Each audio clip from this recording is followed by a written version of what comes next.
So I'm not sure I'm completely in the topic today, but it's an idea I wanted to share. So the title is a bit strange for everybody, I think. It's Are non-associative flow limited to brittle strain localization processes? Or in other words, do we have other non-associated flow that could localize deformation on Earth? And in general, because I'm sure not everybody is familiar with non-associated flow, so don't worry, I will define it later. In general, there is a key question on how do we deal with kinematic incompatibilities and how they play a role in localization and delocalization of strain rate at every scale, actually. So I'm not really at large scale today. Except I can't, okay. So just to come back to the beginning, because I was supposed to speak about plates. So I start with a little bit of plates first. Thibaut was telling it on Monday, to have good plate tectonics on Earth, and so there were older papers showing it, we need to have plates that are strong and plate boundaries that are weak, but not so weak.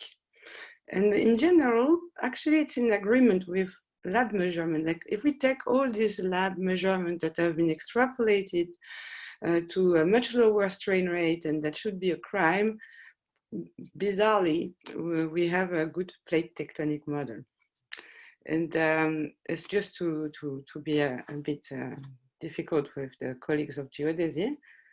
Unlikely, if we take geodetic measurements and we take the models that are used to model plate boundaries from geodetic measurement, we are really rich.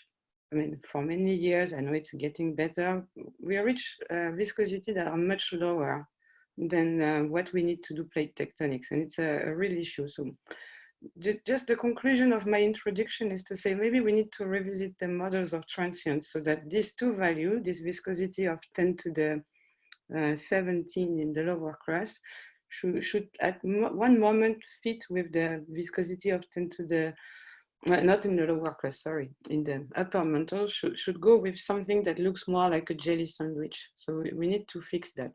And I think that's why many people try to study long-term tectonic and actually to go deeper and deeper in understanding the how plate boundary forms and weaken with time, because it's an issue. Like half of the data don't fit with half of the model. So that's things I do usually, and maybe I could have talked about that today, but I decided to focus on brittle faulting, which is a big part of strain localization in my opinion, and to re-explain a little bit how we do it in numerical model. So I don't see my screen, which is much better.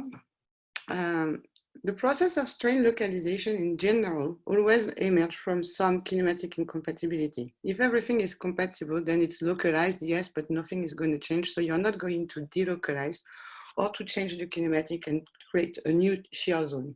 The need for a new shear zone comes from incompatibility in the kinematics. This incompatibility can come from the rock distribution, like the map that Laurent was showing 10 minutes ago. It can come from boundary conditions in the model, but actually when you do it with the full Earth, it just comes from mantle convection that will force the system, and or just topography that is building and resisting. But basically, it could be large strain and passive rotation of structures so that they are not well oriented anymore. But most of the time, all this localization process does not arise because you change the forces, because we know they are quite constant, but rather because the structure, the weak structure that you have already are not well oriented, and you need to create new one with constant forces. So that because you don't want to increase the force, you create a new structure. And so, of course, we can impose that in the model, but today what I want to discuss mostly is the fact that this incompatibility can just come intrinsically from the flow law that we use. And this is well known for a very long time. So this is a lot of text in the slide. So I will do it shorter. At the top, what you see is an older model of what we called tectonic before. So basically, we would put a brittle fault and we would use solid mechanic approach or fracture mechanics to look at the deformation around the fault in an elastic block. This method was not really suited for looking at large strain because you need to remesh, and it was posing a lot of problem. So it's still used like it's exactly what is in Pilot, the CIG code. It's used when you know the geometry, and so basically you have some idea of what has the long-term tectonic done to your lithosphere. You know the structure, and you don't want to do a large strain. You can still use solid mechanics. But since the 90s, I think most of the community has moved to continuum mechanics, and I started to treat the faults as some kind of shear bands that are instabilities that emerge out of what we call non-associativity of the plastic flow. So this is a paper by Polyakov, Polachikov, and Talbo in 93, but there is another one in 92. And it seems to me that most of the people don't realize what is the magic behind the fault appearing in the numerical model, and that with time, people are forgetting about it, and me the first, that actually this magic is, wow, it's the simplest way and the best way to model fault, and that we should go back to that because we have stopped doing it and now we have problems. So this magic actually is rock related. It's not magic from the numerics. In the same time as people were publishing on plasticity about numerics, there were papers by Lochner and Byerly and other paper by Byerly and Savage trying to look at this plasticity rheology to study the San Andreas fault, and particularly to explain the weakness of the fault or why it was stable and creeping stably for this paper, or why the friction is always lower than, basically this explains why when you have a gouge, the peak friction is always higher than the residual friction. And these things that everybody has seen with more circle is actually exactly what is implemented in our numerical codes.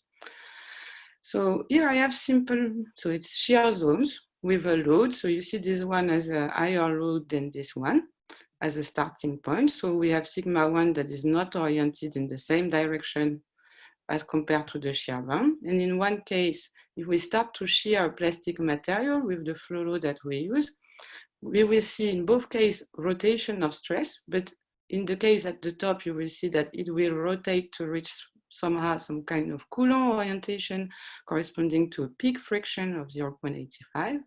And then it will continue to rotate to reach what we call Roscoe orientation. So basically having within the shear zone, the stress that is at 45 degrees. So we had a rotation of stress that is making this rotation, that is making this strain softening that is clear here. But what is actually opposite is that if you start from something that is over consolidated, you will not rotate in the same direction and you will never have this zone where shear bending, or let's say slip instability or strain localization can occur. It will just go and creep steadily. So this is not new. And so what is causing that? And that's the point that I want to make today. What is causing that is actually, for first, the friction, but there is also something, what is causing that mostly is because we consider that the fault zone is incompressible or have a very slightly or much smaller dilation, so volume compared to shear, volume deformation compared to shear deformation. It's much smaller, this angle that is thickening the box, than the friction angle. And because of that, stress and strain in the fault zone are not aligned, which is what we call non-associativity. So it means that within the shear zone, so it's just to re-explain the same thing, because I'm explaining it for 10 years and I still feel like nobody is really attracted to it, although it's important. Basically, you start from a pristine domain where everything is yielding and your envelope is touching like the 0.85 friction angle of Byerly. You will start, but at one point, this zone here will go unstable.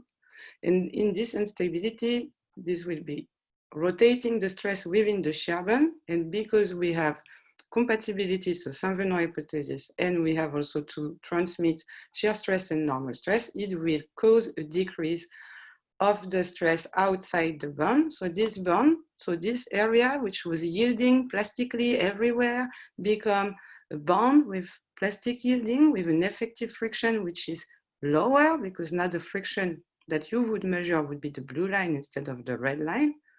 That's what you would measure outside, and you can see that outside is not touching the red line anymore. But inside the sherbon, you're still yielding, you're still flowing plastically, but the stress to make sure that you have a compatibility has turned. So you have a rotation of the stress within the sherbons. And it's just this little magic that is encompassed in the flow law that allows you to generate sherbons without softening, without seeds, without anything in the model. It's just there out of blue.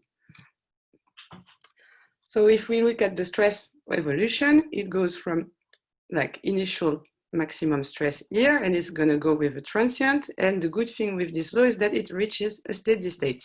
And so we have a transient shear strain and a steady state stress. So we can measure stress drop, and we can measure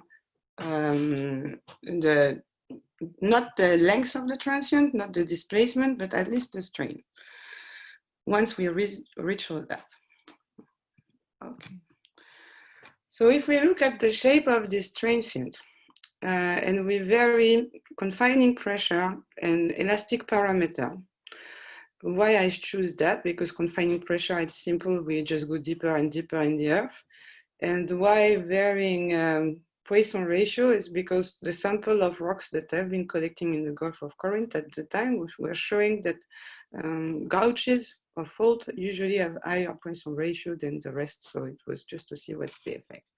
So what we see is that the most incompressible is your, if you vary the depth, or if you vary the Poisson ratio, with high Poisson ratio, you will have a larger chance to have instabilities. Basically, your characteristic strain to steady state is smaller, so the slope is steeper, so you have slip instability that are favored.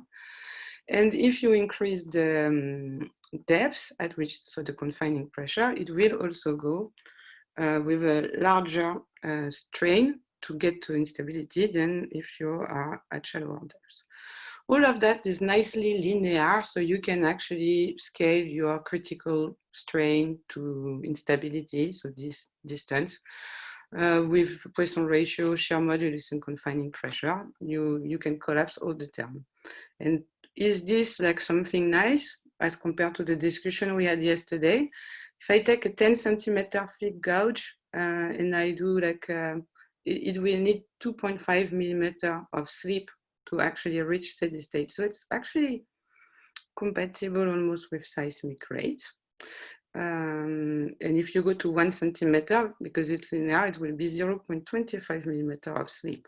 So very small thing, but you can make very large stress drop, like 30% for well-oriented sherbon. So what else? The stress drop that we get from that can be very large or can be small. Actually, it depends on the sherbon orientation as compared to principal stress.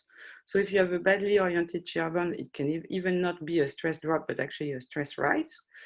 But it also depends on friction, and it depends on how dilatant is your fault. And with that, you can evaluate the stress drop completely, like with a formula. It's completely analytically, and what you see is that it's very high if you have large friction.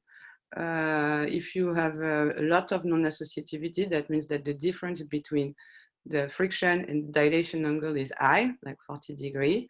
And if you have like something that looks like a Coulomb angle, that will be the biggest stress drop. But if your sherbon is 45 degrees, like a normal fault at depth, the stress drop will be much smaller and will look more like what we see when we have earthquake on faults that are, let's say, 45, 50 degrees for normal faults.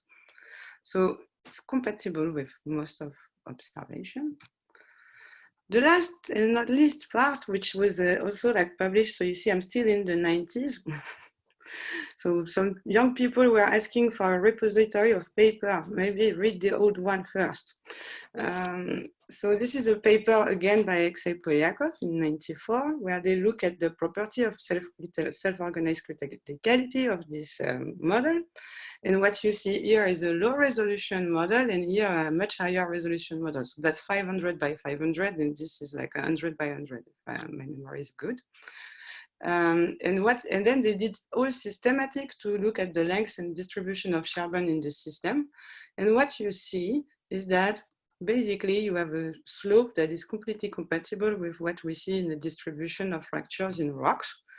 So I would say, just to speak about what is the next stage, maybe the next stage is to re-implement this law together with elasticity in all the codes, because it worked well. And for some reason, we decided to go viscous to stay incompressible and to remove a lot of stuff. And now our code needs seeds and are much more mesh dependent than before.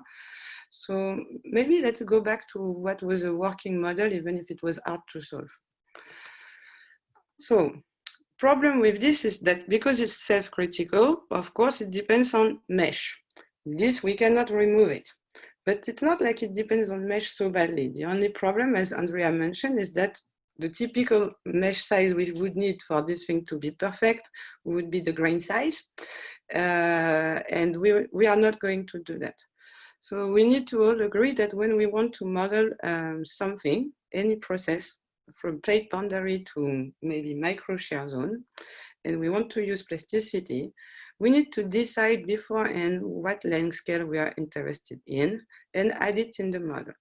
So on this, on the right here, I show like a Thibaut Duret's paper in 2019, where we show a way to fix the length scale in the Sherburne. So what you see is that you increase the resolution, the Sherburne is getting thinner, but at one point, we regularize the thickness of the Sherburne, and this regularization is done using a viscous damper that helps controlling the rate at which stress might rotate in the Sherburne.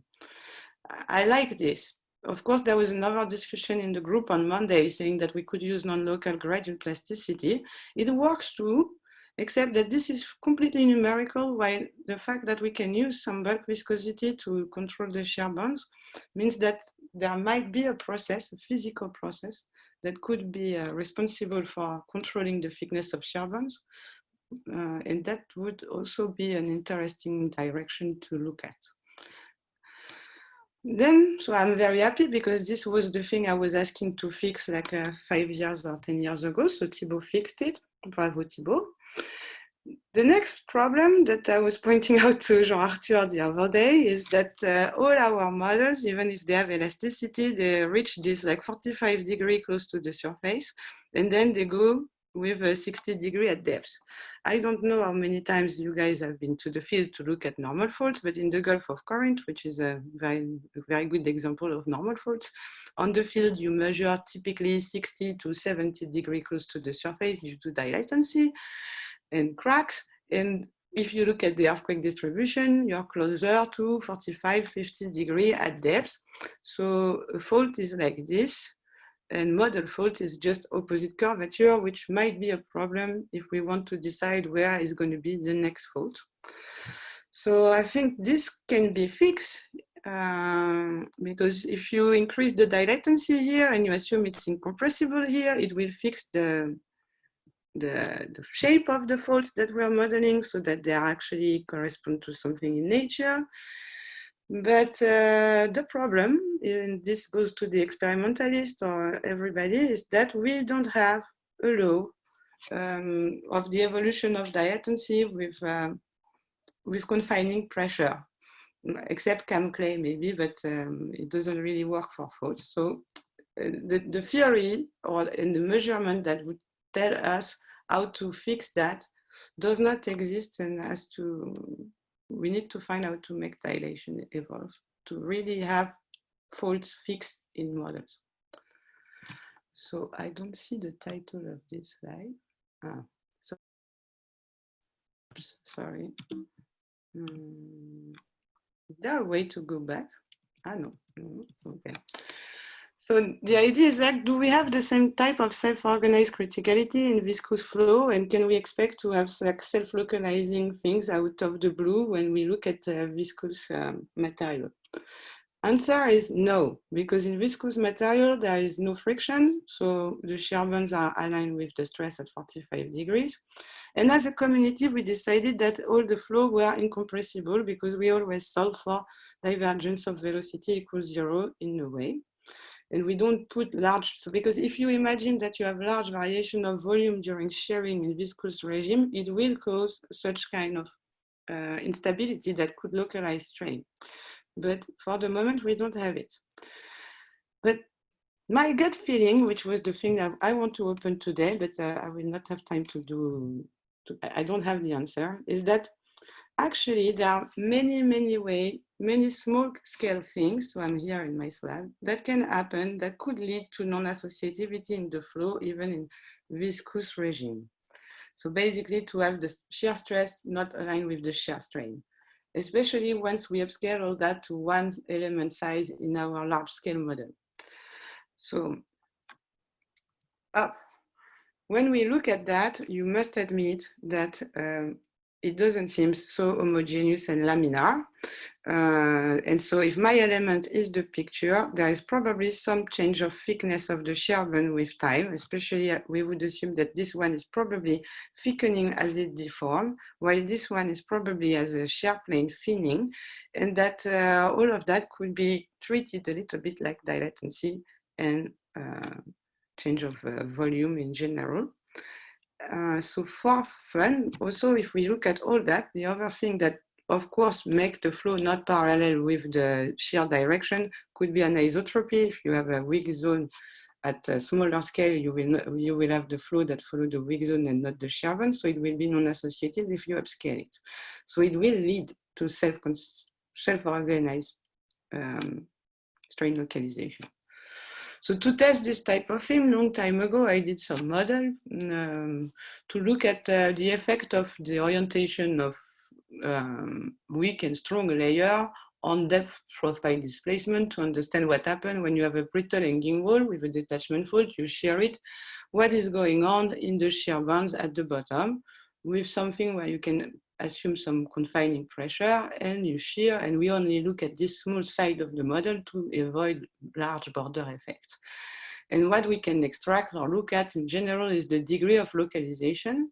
And in those profiles with something that is not well localized, but with a lot of shear bonds, but not really localized at large scale. So something that is very localized at large scale, but not very localized at within this thing. So what is the degree of localization? For me is this. For other people, yesterday it seemed to be different, but I will define degree of localization like this. So when you look at the results, what is interesting to go faster is just that what you see is that you have decrease in pressure and decrease in stress. So these are very old results with unstable code called parabolas, but basically what I mean is if we take all this curve, we could upscale it to see how to implement that without looking at all the deformation. And what we see in particular is that depending on the orientation, you can either, let's say, soften, or you can harden first and then soften when you reorientate to the right direction. So it's just a problem of kinematic. Or you can create kinks, which harden the material and then soften it again, like we see it here. So it was just to see like we can have that, but this is old. I think the 2020 version should include upscaling that so that we find the right law with the right form to fit all that with one or two parameters, like the orientation of the bond at one point, so that we can upscale it and put it in our models.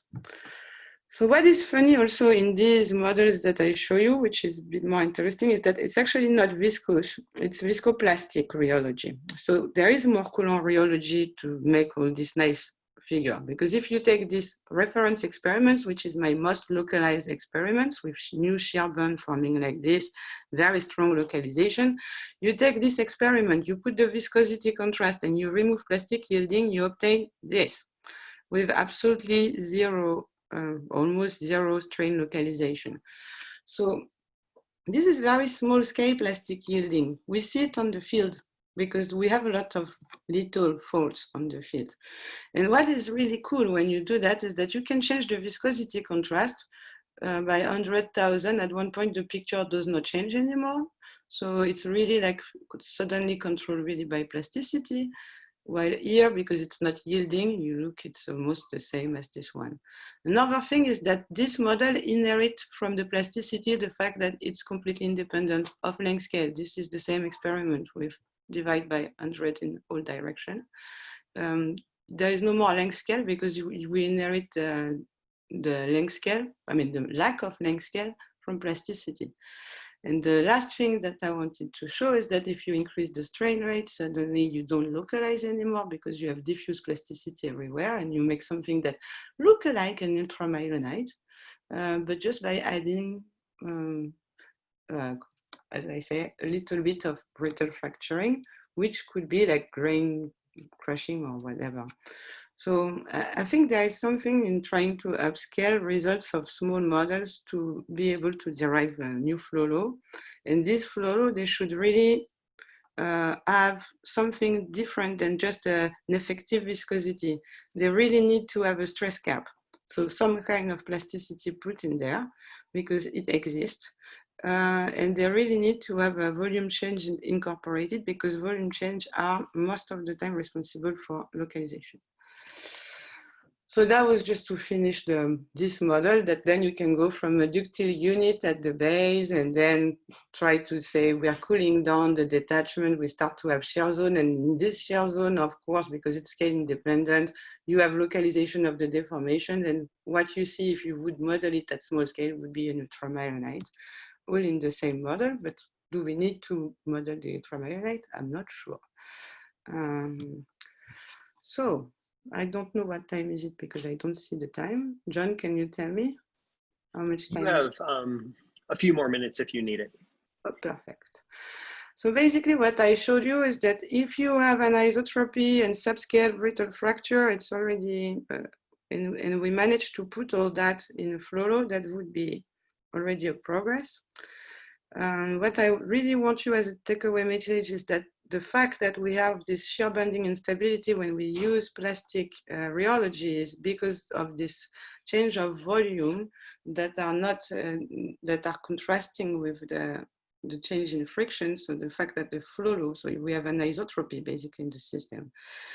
And all my points in red are more like future direction. Because change of volume that could really play a role in strain localization could be due to metamorphic reaction.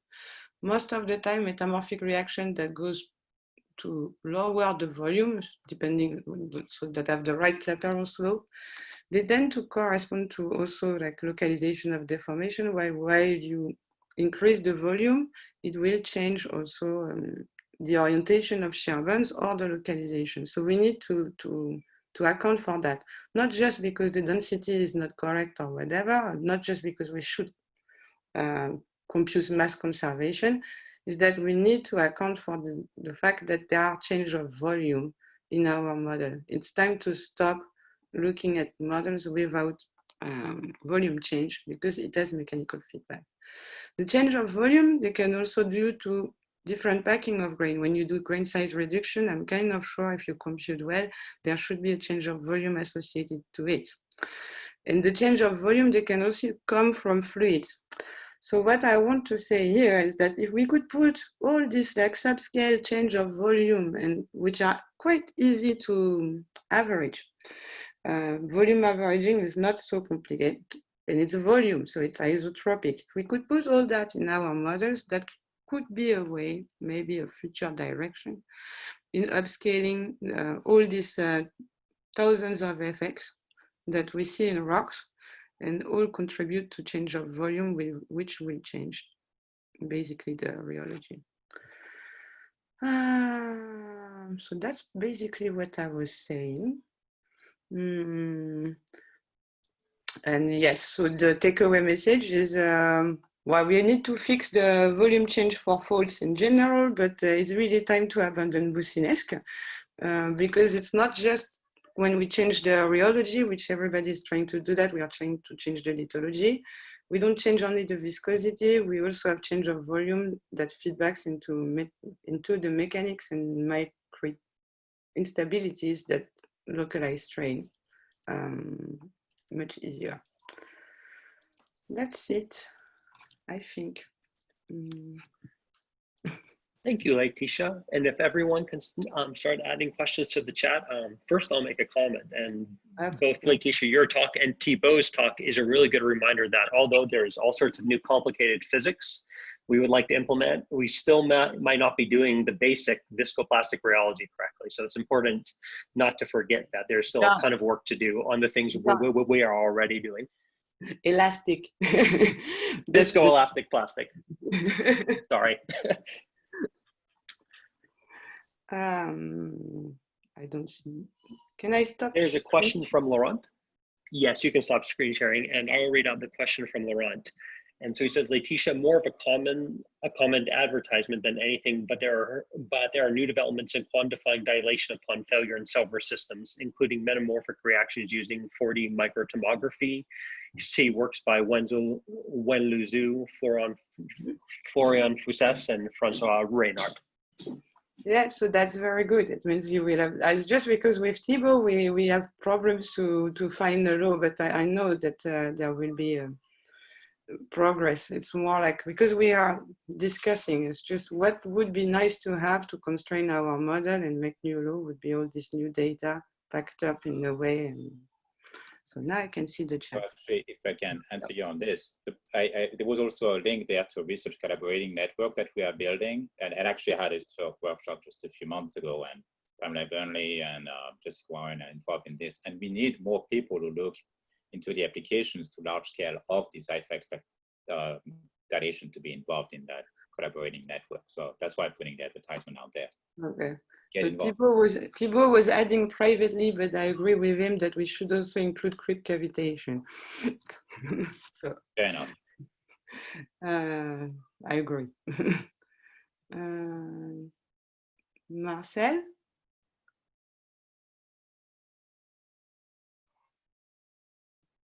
Marcel, do you want to ask your question? Yeah, so I ask it directly. Okay, so yeah, nice talk. So my question would be that these volume changes due to dilation or other processes, do you envisage them to be only important close to the brittle ductile transition and above, or throughout the whole lithosphere and inside? Just that's one of the things. I mean, we could make this. I know that for all the brittle part, we need to make them correct. This is because otherwise we will not fix the fault deep.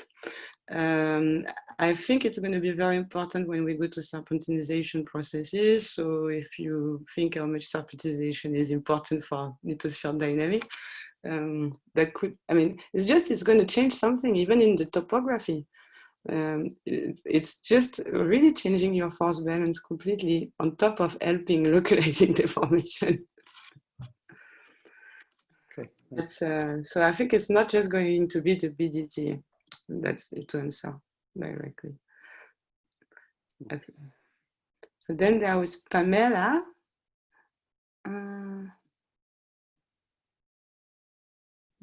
Right. Do you want me to talk? Yeah, well, you can read your question. It's nicer. Okay. So very fascinating talk. Very interesting. But I was wondering, you kept saying you did not want to include heterogeneity and seeds in your models, but that is fundamentally a description of a rock. Rocks are heterogeneous elastically and plastically on just about every scale we can see.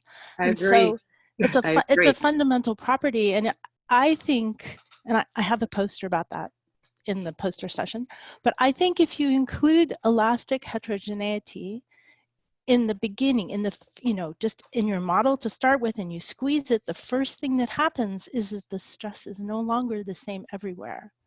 So you have a non-iso stress starting point, and that just immediately creates shear zones. Yeah, but that's basically when you put it's also incompatibilities. It's just I didn't want to speak about heterogeneity because I think there is a consensus at the moment on heterogeneity, and everybody agree on that. And I will not disagree, because I think I was really among the pioneer modeler to put heterogeneity in my models. It's just that to understand processes, we need to have something maybe simpler. And then the problem is to put the heterogeneity at large scale. Of course, if you want to have a continent in an ocean, or even like, but the problem, I don't want to include all these heterogeneities in my model, is that most of them are subscale compared to my mesh. And I'm not going to go and put my mesh with like a grain size and do a 3D model of plate tectonics, or because I don't know, at the moment I work on how to open an ocean, and the model is like thousands of kilometers by thousands of kilometers. I cannot include the small scale heterogeneity in the model. What So if you think of I need a way to have right. An answer from the model that includes the fact that it's heterogeneous. So it means that it's capable of self-generating shear bonds, without actually including the small heterogeneity that leads to the stress concentration that makes the strain localization at a scale that is smaller than my model. So what if it's a scale independent problem? It's fractal. Yeah. So, but basically, I need to cut it at one point. Okay. We need to cut at one point. I will still have a kilometer cube mesh, or maybe half kilometer cube mesh. In 3D, that's already very high resolution. And I know that all these little heterogeneity that are sub-mesh are important, and they participate in making all this like small fracture, which will coalesce to make the big fracture, but I cannot model them. So, and if I do not model them, and I do not have a rheology that accounts for the fact that instability can occur from the heterogeneity that is subscale, then my model will just be like modeling like a big heterogeneity, and basically I could do kinematic modeling that would be exactly the same. Interesting. It's good to think about. How do we scale? Yeah, but that was the goal of the talk. I was to think about. And Laetitia, I apologize. We should actually probably need to go to a break in a second, but I think will try to answer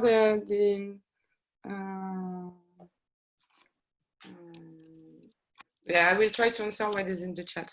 Sorry, John. No problem at all. And I think we can actually probably continue this discussion in some of the discussion sections, because they are focusing on current numerical methods and future numerical methods as well. Lorraine, would you be able to put up the discussion slide? Thank you. Yes, so then we are going to take a 15-minute break until 8:30, and then the three discussion groups are: one, identifying first-order effects. Group 2 is numerical possibilities, and group 3 is lessons learned from previous approaches. The first two groups will have separate Zoom links, and group 3 will stay in the main room. So thank you again to the speakers, Laetitia and Laurent, for the great talks, and we will see everyone back in 15 minutes. I'm looking forward to more discussion.